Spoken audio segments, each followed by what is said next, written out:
Hello, everyone. Thank you again for coming to Deb Chanel's 48 World, where we do soap opera reviews. Today's soap opera we're going to be going over is the one that aired on July 12th, 2016 at 3 o'clock, my Eastern Standard Time zone. And that was on Tuesday. So I'm kind of backed up. I'm trying to pop it on out for y'all so I can get to the current episode and we can rock from there. But like I said, I'm behind, y'all. I'm behind. But let's get right on into it. This is Tuesday's episode, July 12th.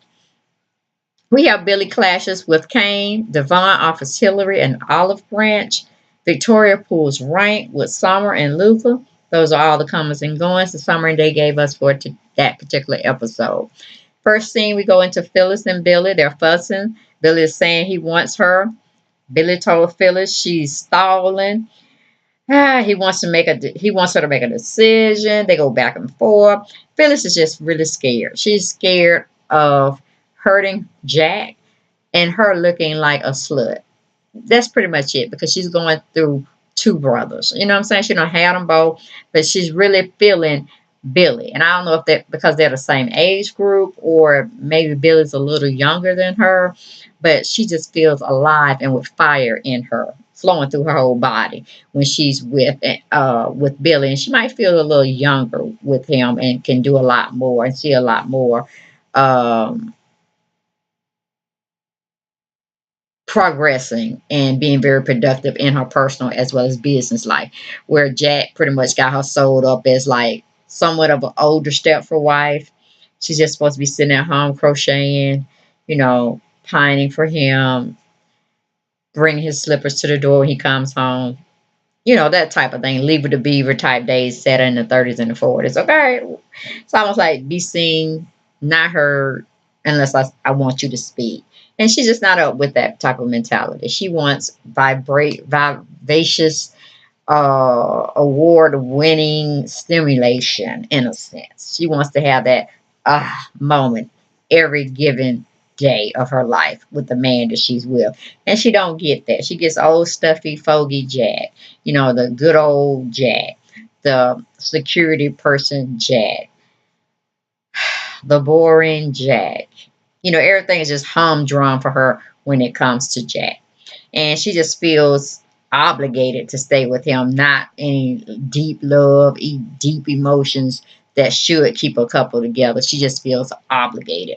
So, that's a bad formula to have when you need to have your mate and be into your mate, be it good or bad, um, rough times, bad times, whatever. So that's pretty much the friction that she has. She don't want to let go because she's uncertain what the future may hold with her and Billy. Then she's going to be seen as a little slut running around there, going through the family, pretty much. So we will move on from her because, like she's saying, she's in a fictitious world when she's with Billy, and Billy said he don't know why she keep fooling around in that fictitious world. She needs to be just true to herself and what her heart is telling her and what her body is telling her in a sense. And who she just really want to be with to have the good. Don't be with somebody just through obligation. Be with them because you want to be there with them. You want to grow old with them. Hell, you know what I'm saying? That's just pretty much how Billy go with it. But he gets so freaking upset with her. He just storms out and say, fuck it. I made the decision for both of us. We calling the quiz. And she going about her business because Billy ain't got time for that shit. He done did a lot of craziness out of his time of living on this world. And he own it. He own it. It can smell good. It can smell bad. He own it. Okay, he can be messing with 3 or 4 different women at one time and still say where his heart is. But to me, he's kind of just, he wants to be with Victoria, but he really feel like he just don't really want to try to make it work no more because he obviously have to fuss with her dad. So when you have a father-in-law such as Victor Newman, yeah, you have to play caution. It's better to be on the safer side and leave that little mess alone and go get you another little mess. But you would think Billy out of all this time just find some woman that is single that he can build a future with. My thing is either go with somebody new, go and get Victoria back, because she don't need to be with Travis either. And somehow I still think Travis and um, Luca got something going on with each other as far as conspiring against the Newman Company and trying to take them down, and they both pockets get full with the Newman Empire money. But like I said, Victor is the most shrewdish, devilish type of man. He coming back and he gonna get them all sold up and expose every last one of them. Okay, let the feelings hurts wherever the cookies may fall. Okay, chips may fall off the cookies. You know what I'm going with. Okay. Anyway, then we go back to Victoria and Nicholas are discussing strategies over the phone. She's trying to stall doing some of her daddy tactics. She said, "Yeah, just promise them the world. We're not gonna give it to them, but that's just how business go." So she's offering to, but she's telling Nicholas to offer to the oil refinery guys 1 week off with pay on them, and to keep their mouths shut, keep everything under control until they can get a handle on what's really going on. And we may be in new rights to negotiate contracts, which, Luca comes in after that and hears Victoria foolishness and he tears right into her, which he has no right, but he thinks he going to be owning Numa Enterprises. Somebody done pumped his head up. But anyway, he goes on after hearing that particular conversation. Then Victoria has to come back and get him in check of who actually is in charge and who else is just being consulted or a consultant of the company. Not employed, just being a contractual consultant for only a limited amount of time.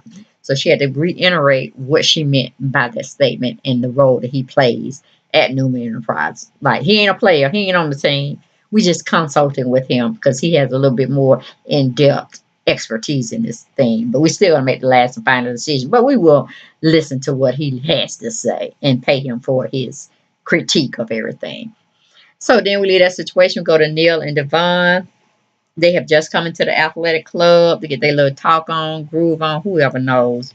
And Neil is discussing Hillary and Devon's marriage and how he needs to, if he really loves his wife, he needs to fight for her. Don't let it be something fictitious he's trying to do. Try to win her back on all accounts. Don't listen to what Kane and Lily is saying, to have you be held still with your money and that still being intact, whether you stay with her or you don't, just if you love her, fight for her. Pretty much what he was saying. Now, of course, Devon is pretty much like, "Wow, I didn't expect that from you. I thought you were gonna be on the home team since she pretty much got you over a barrel too." But I'm like, it looked like everybody's over a barrel, and she's the sick one that can just definitely be cast out. You know what I'm saying? By breath being taken from her body, then the secret would never be exposed. I mean, so many people know anyway, and they acting like it's no big deal. So go with the flow, pretty much. Um, Devon is having some troubling times with trying to get back in sync with whether or not he wants to be with her because he's just saw so much bad, and he really don't know if it's really coming from her illness per se, or that's just really how her makeup really is, and she's just been keeping it a secret. Even though he's definitely have fallen in love with her, good or bad, doesn't matter. He's willing to take a blind eye to her little evilness and still love her regardless. So that is what that is, okay? But we will have to deal with that illness as well as her evilness, in two separate parts before I would say I'm going to stay into something. Now, like Neil was saying, or Devon was saying, if this illness or has any part that plays with alters her behavior, then yeah, you got to give all of that to it, and then just give her a fresh little leaf on life when it comes to keeping the pulse going on in the marriage. But if it don't, then hey, hands off. You need to just deal with her evilness and see if it's something you can control and maintain in your life, since you don't have that type of emotions and feelings going on, because it could be detrimental still. It could be like a cancer festering. Okay. Then we go on to the reason I keep having my little cloth up here is because I'm under a light and it's just making me more hotter than what I really need to be. But anyway, we go from there. I just wanted to clue y'all in why I keep reaching for it. Then we go to Jack is at Hillary's suite. Hillary's done called off a little staff meeting they were supposed to have about the foundation, or I don't know, some kind of business coming and going. And she even left her door ajar where, anybody could just walk in and take advantage of her, or, walk in and she really don't want to see her, incapacitated in any kind of way. But he goes on, y'all. I don't know what the hell Jack done got. I mean, isn't there laws against him getting a hold of someone else's medical records and then trying to tell them about their health. I don't know where Jack got this mess from, but that's a legal lawsuit type thing. Woo! I don't know where Jack is going. He don't know nothing about HIPAA rights, so he don't give a fuck about it. I don't know. But like I said, these are rich and wealthy people. I guess they can flaunt every type of information in front of you, and ain't a damn thing you can do about it. I don't know, because I don't float in that type of arena. But in my world, in reality, it's against the law for you to go confiscate somebody's medical records without their knowledge. You know what I'm saying? That's jail time. Anyway. Jack is calling her bluff, saying, I don't know why. I know you're stressed out about your marriage and other things and, your health and all this, but you're a liar because your medical records report that I have in my hand is pretty much saying that, baby, you're healthy, you're fine. So why are you coming out with this, I'm sick, I'm not feeling well, this, that, and the other, because I'm going to tell you, the shit that you pulled, far as trying to kiss on me and love on me, I told you that was unacceptable. And right now, the shit that you're doing now, you're questioning me being your friend as well. That's on the chopping block as well. So just FYI, get your shit together. I don't approve of you just blowing off mid business meetings at your leisure because you don't feel like it, or you feel like you tried to get me as a conquest and you failed miserably. Whatever, I'm your friend, and that's very suspect at this time, and we are colleagues, and again, that is very suspect at this time. You need to pull your shit together, get out this bed, and handle your business. And she was like, Jack, are you trying to say that you think I'm trying to get you in an awkward position where you're caring for me and might even love me at one point and want to have an affair? Is that where you're coming from? And he put it lightly, hell yeah, that's where I'm coming from. But I love my wife, and that's never going to happen. It's never going to happen with you anyway, boo boo. Okay? I had nobody on my ass for you. You cute, you fine, you very intelligent. But Devon and Neil and Lily and all, and then my wife. No, I ain't got time for all that. I ain't got time for all that. So get your shit together. So he pretty much walks out of her suite, and she's just looking dumbfounded, pretty much. And he don't give a shit. He just walks out on her. I'm like, Jack, that was cold as hell.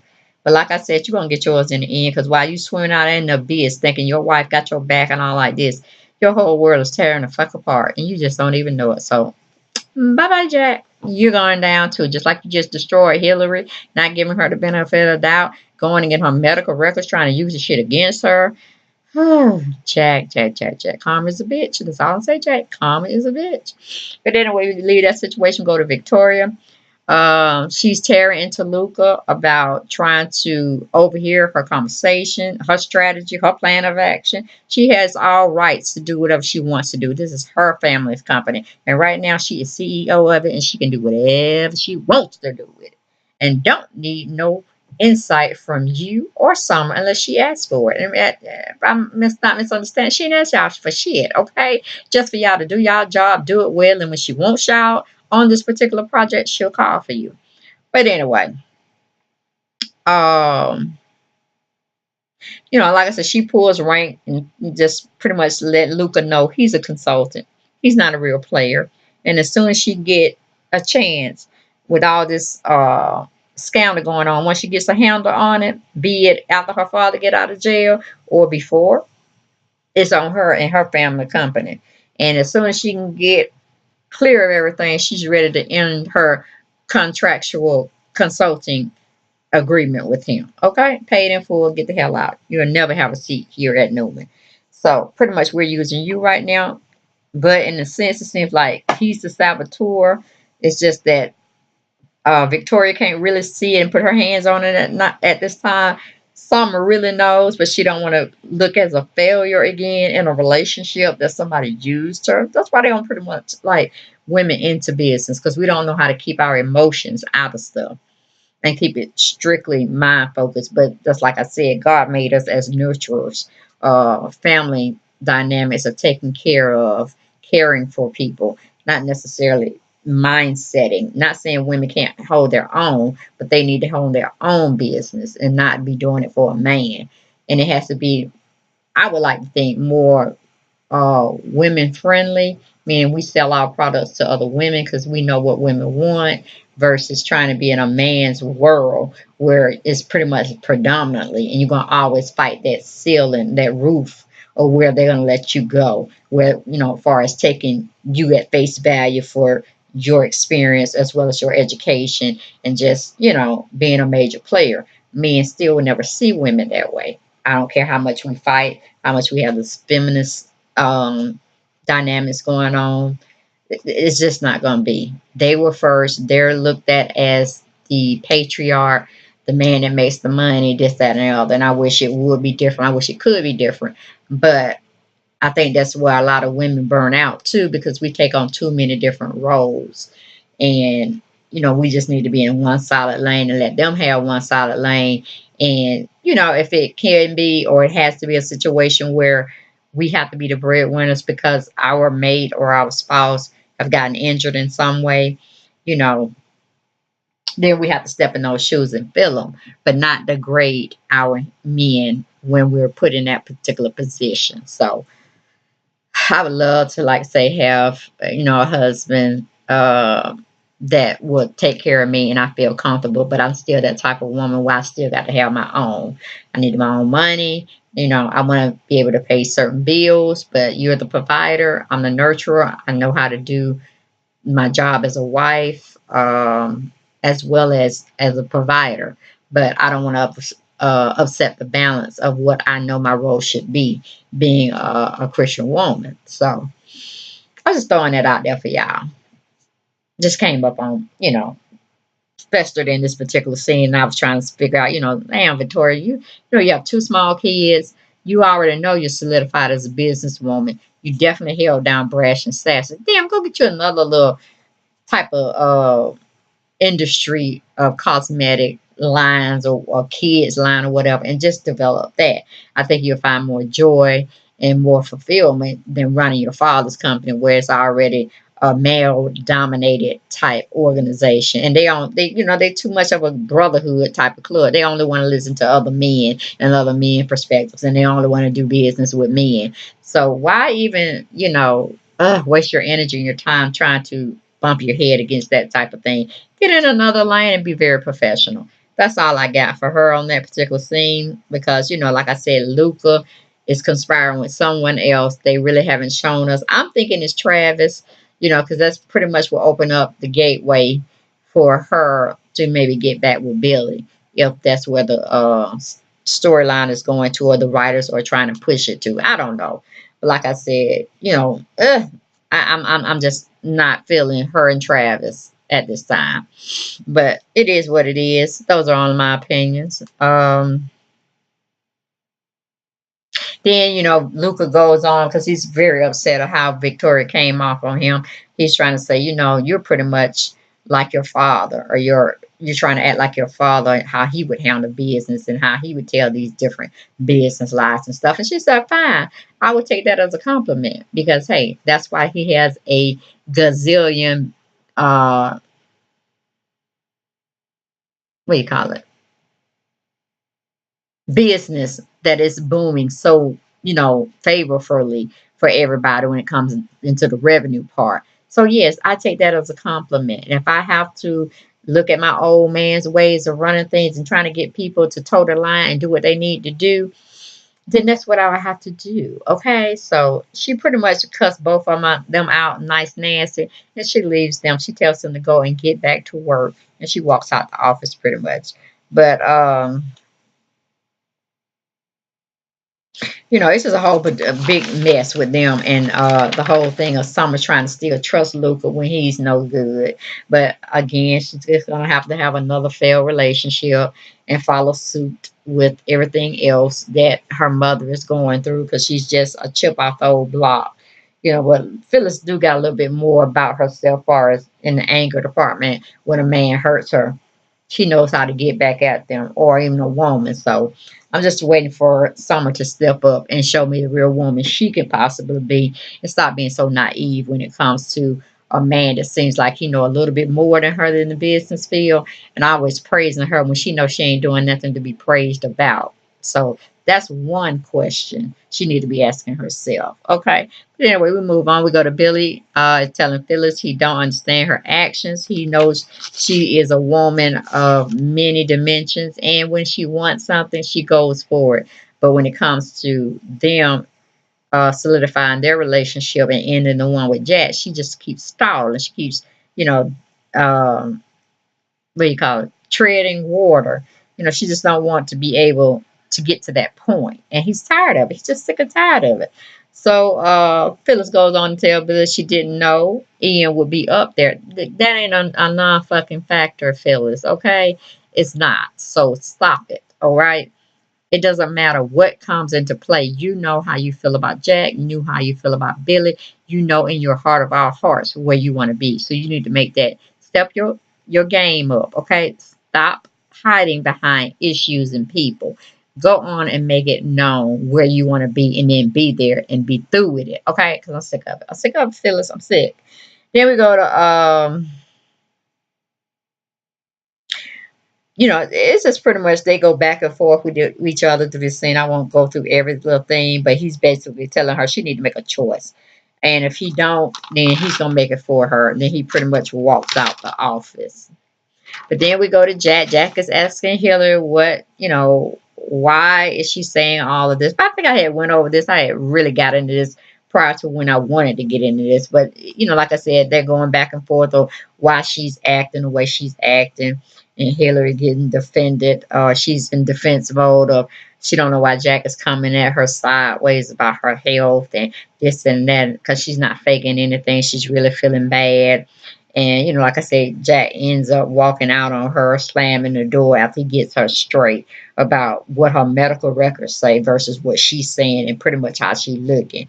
Which at the time when he did come and visit her with all this mess, she didn't look well in the sense of, being vivacious, skin glowing. She's looking the epitome of good health. She did kind of look like she was tired. That's all I can really give her. Sick? No, she didn't look sick. She just looked like she was tired. And she's not the type of woman that seems to be wanting to lay in bed either. So that was a telltale sign. But Jack just, all into his feelings and shit. So he kind of let her have it. And, Jack was telling her, he needs to pretty much, she needs to get back with Devon because he's not available. And even if he was available, he don't know if he would be with her still. So it is what it is.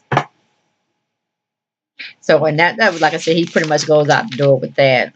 And then we go to the whole situation where we're back with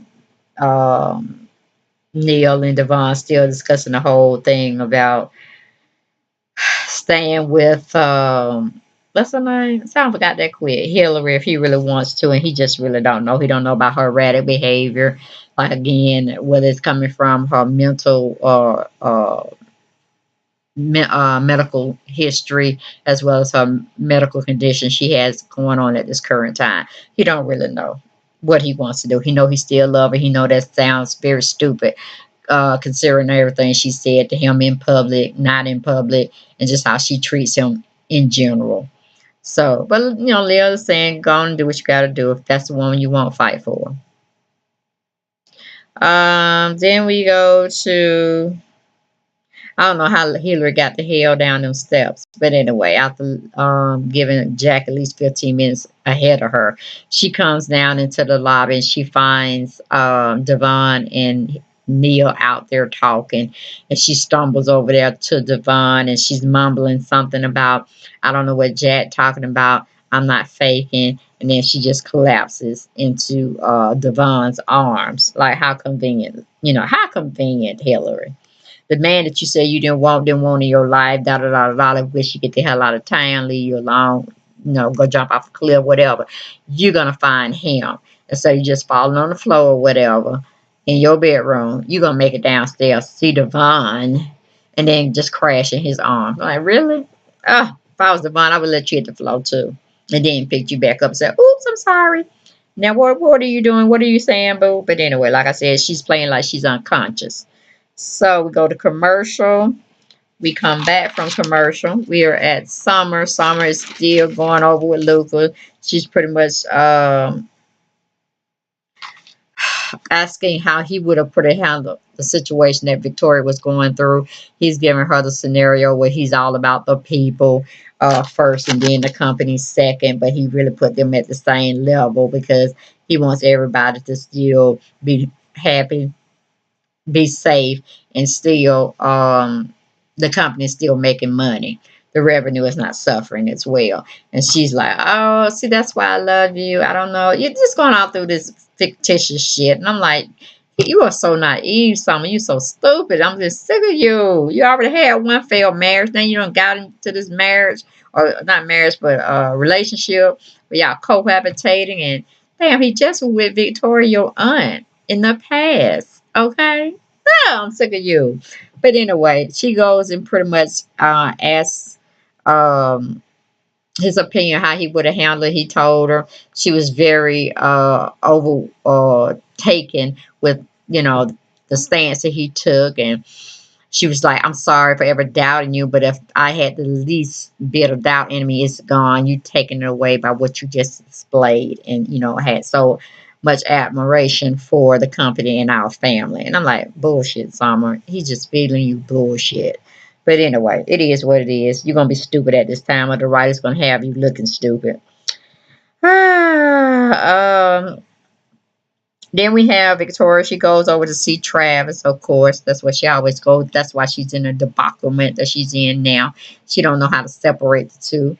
And she's just going on and seems like he was expecting her anyway because he's sitting at his bar. Seems like it may be closed. I don't know. Does she have a key to get in? What the hell? You know what I'm saying? But ain't nobody there. But he's fooling around on his tablet, computer. And he knows she's in there, and she goes in to see if she's disturbing him with anything. And he pretty much like no, and then they go embrace and kiss each other. He put her on the pool table, and I'm guessing they get it on. Anyway, we move from that situation, go back to Billy. Billy comes home to find Kane up in his house. Which I'm like, Billy, that ain't your house. Your mama already done told you the dynamics of it. And she's basically trying to get it back from your behind. But anyways, for some ungodly reason, Jill's back in town. And somehow she's had Kane come over with one of his painter friends. And they're trying to repaint the dull gray blue looking type of color in the main room that they always seem to greet in, or the den or whatever. She wants it back some cheery, bright color. And, Billy's like, what the hell? What did my mama send you over here for? He was even saying he'll pay the painter guy twice as much, whatever Kane or his mom is paying him to repaint the house just to leave the house as it is and get the fuck out. Kane, pretty much talked to his painter friend, tell him just take the rest of the day off. Um, I'll get back with you when I want you to come back out and finish this job because yes, the paint is horrendous. But right now, let me deal with my brother at this point. So he leaves. Once he leaves, Kane goes on to I know this is not about no freaking paint. What is actually going on with you, Billy? Okay. So Billy goes on to pretty much tell Kane, he's tired of everybody trying to run his life, especially his mother. He don't know if this whole scene is fake fuckery by him bringing a painter over here trying to change the color of the paint, or is it that Kane had to come over and try to give his input on what and how he's living his life. Either way, it's not a good spiel. But Kane is a real man. He ain't letting Billy get away with anything, even slight nasty talking about their mother, or even why he's truly there. So he's pretty much just telling him, straighten up, man. Damn, are you gonna always have mom on your back? Do what you need to do. Get your shit in order and change this paint back to something cheerful. Because right now everything look gloomy in here. Pretty much what he was saying. He ain't there to, make no moves. He ain't there to try to change anything. He just like, this is what it is. Get your shit straight. So mama can stop complaining about me because I got my own shit to deal about. Okay. So then we go back to that situation. We go to Phyllis. She's looking at her wedding ring. She's rethinking different times and events she spent with both men, meaning Jack and Billy. And she's just remembering more and more special moments with Billy than Jack. Jack walks in and pretty much, catches her off guard. And, he's making a move on his wife, which he should because that's his wife. You know what I'm saying? He's telling her, let's just leave and go have an early lunch, then a late dinner, but in some tomfoolery in the middle. You know what I'm saying? Let's get our sex on. He starts going, trying to caress her face or the side of her face. She pushes his hand back. And it's like, fuck it. I'm just going to go on and tell you because you repulsed me at this time. It's pretty much what she's saying.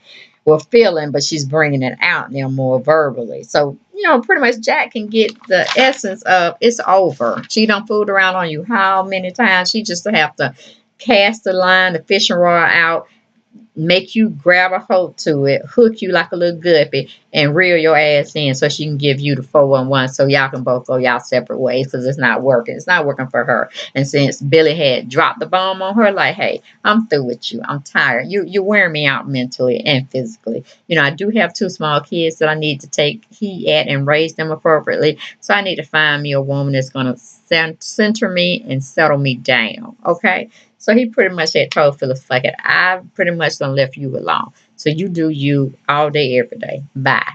So now she's pretty much telling Jack she needs to talk with him. She needs to break down these barriers because it's really not working for her anymore. So I'm hoping she goes in to tell him before this episode ends. And then, Jack made some comment about he don't understand why everybody can't have a marriage or like theirs, or pretty much why some people can't be very devoted to their marriage vows. Were they just words or did you actually mean them? So Phyllis like, that's too much hitting home at my doorstep. What are you trying to say, Jack? But Jack said, no, it has nothing to do with us. It's just, let's just forget it. It has nothing to do with us, in other words.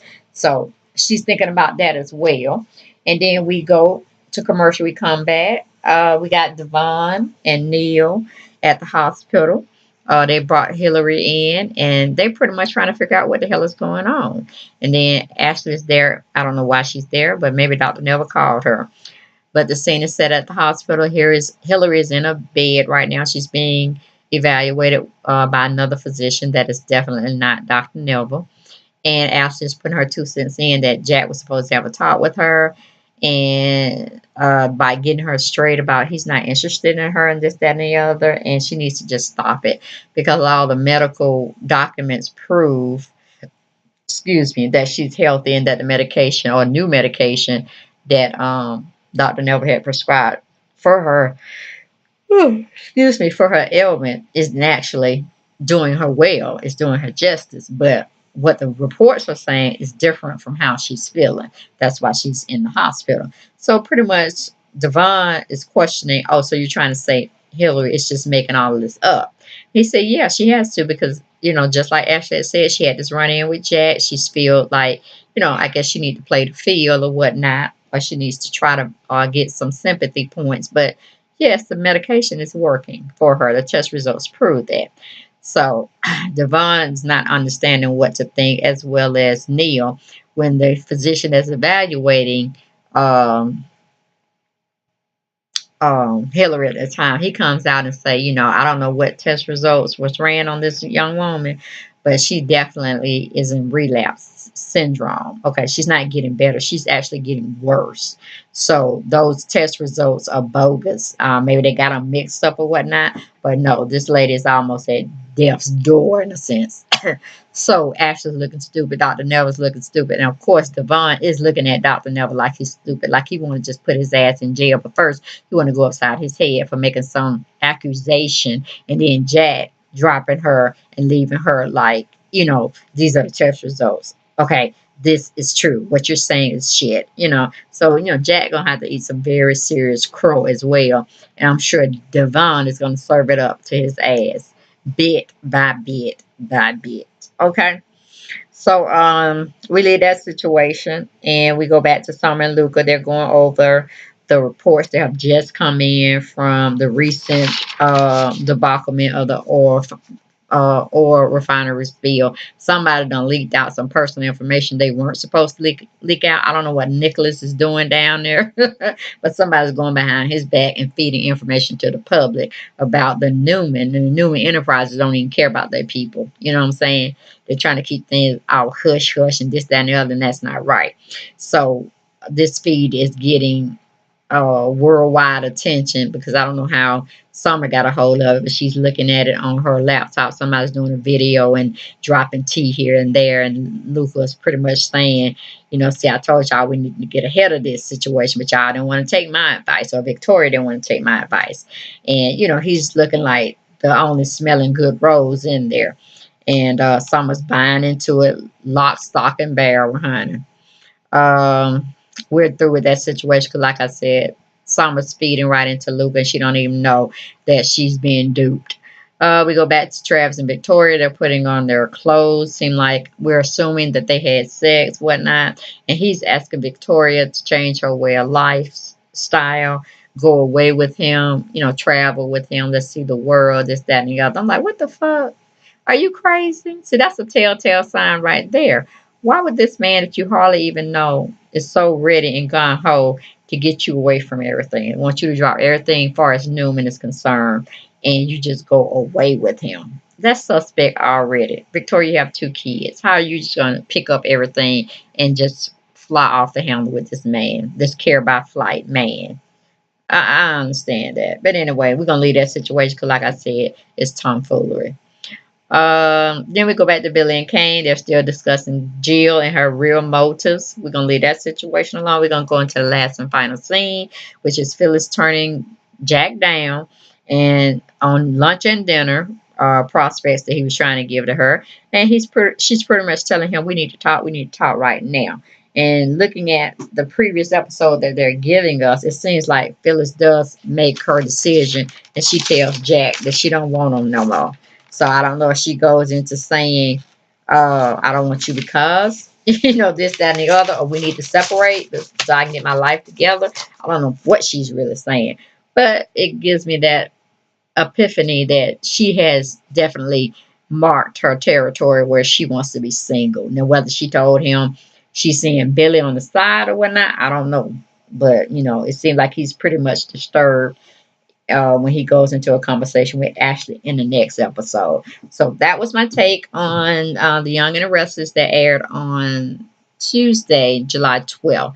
And I'm going to be trying to catch up. If I don't get another one for this today, it'll be probably when y'all wake up, y'all see the other 2 that's put out. Okay, but y'all enjoy yourselves, enjoy my recaps, and I'll be caught up as we speak in another 30 minutes. Okay, y'all take care. Bye-bye.